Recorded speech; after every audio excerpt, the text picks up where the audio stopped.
Oi, pessoal. Hoje a gente vai fundo em um dos maiores escândalos políticos de todos os tempos, Watergate. É uma história impressionante, que começa com um crime que parecia pequeno, sabe? Mas que em 2 anos de investigação virou uma bola de neve que acabou derrubando o presidente dos Estados Unidos. E a pergunta que não quer calar e que a gente vai tentar responder aqui é essa mesma. Como é que um assalto, um simples assalto, derrubou um presidente? Parece coisa de filme, né? Mas aconteceu. Bom, para entender essa história, a gente precisa voltar para o começo de tudo. O dia era 17 de junho de 1972.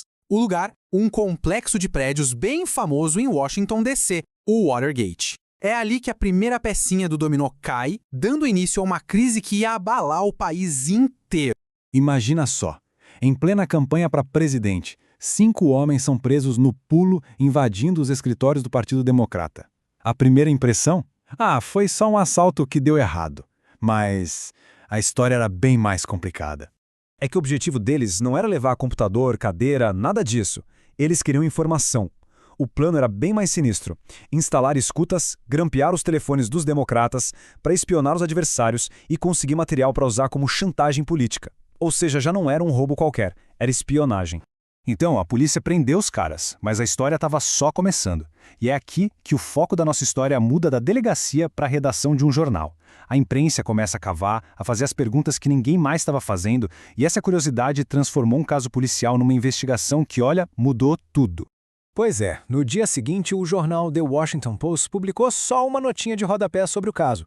Mas 2 repórteres, Bob Woodward e Carl Bernstein, ficaram com uma pulga atrás da orelha.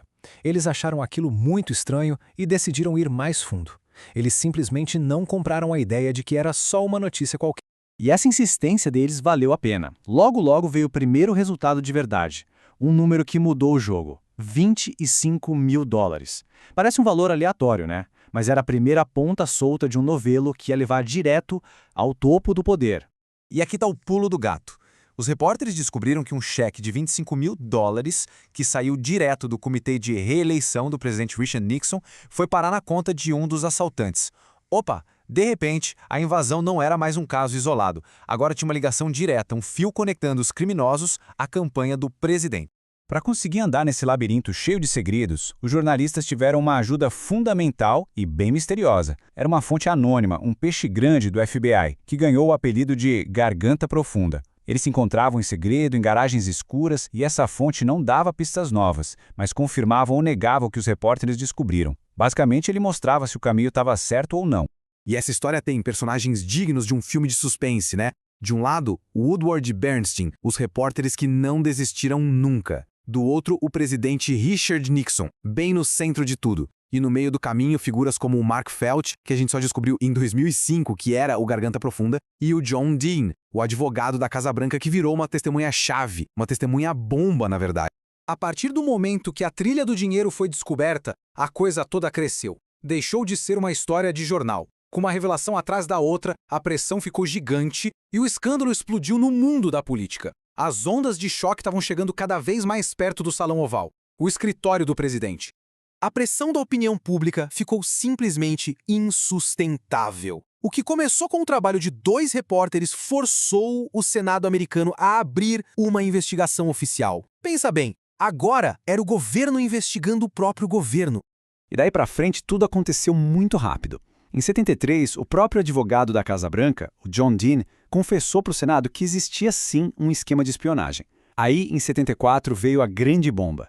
Descobriram que o Nixon gravava secretamente todas as conversas no escritório dele. A Suprema Corte inundou ele entregar as fitas e, com a certeza de que ele ia sofrer um impeachment, que é o processo para tirar o presidente do cargo, Nixon fez o que ninguém esperava em agosto de 74. Em um discurso ao vivo para todo o país, ele renunciou. E numa rara admissão de culpa, o presidente disse: "Lamento profundamente qualquer tipo de dano." Foi um momento histórico, o ponto final de 2 anos de uma investigação que parou o mundo.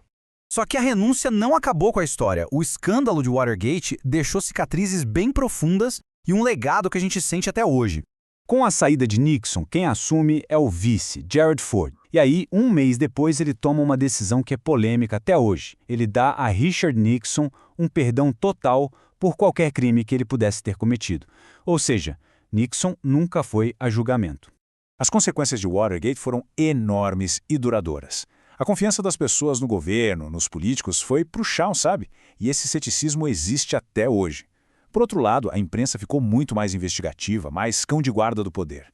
Novas leis foram criadas para tentar evitar que isso acontecesse de novo. E, claro, Richard Nixon ficou marcado na história como o único presidente americano que renunciou ao cargo. E tudo isso nos leva a uma última pergunta para a gente pensar junto. Hoje, com rede social, notícia o tempo todo no celular e uma política tão diferente, será que um escândalo como Watergate conseguiria acontecer do mesmo jeito? Fica aí a reflexão.